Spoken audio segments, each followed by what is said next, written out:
Now, for people who do live on base, the standard of living is very high, especially for parents of young children, but for people overall.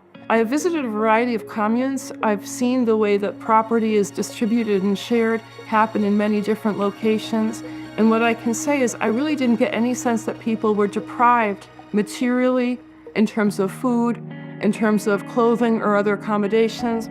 Every single person I saw who was an adult had a cell phone. Everybody I talked to had a computer.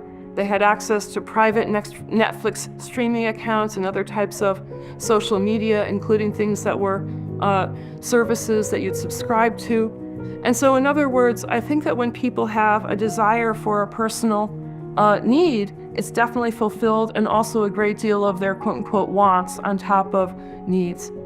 For parents who are raising kids, this is a wonderful environment. There's also a variety of activities for the kids almost every weekend in the summertime.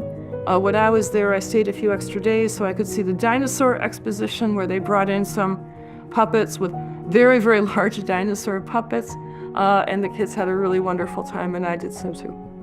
When I was talking to ARIPL members, I was asking them how they spent their downtime and what they did for recreation, and I was really looking for what they were doing kind of as individuals.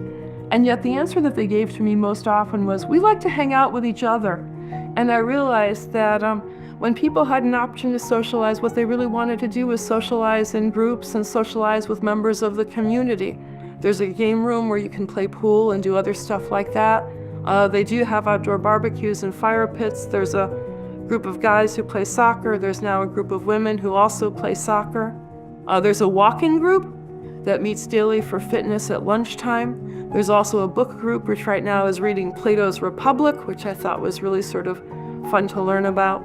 So that is to say that on the one hand, ARIPL has accepted people who've arrived without jobs, without a lot of assets, without resources, and they've been welcomed if they accept the message of Abu Sadiq.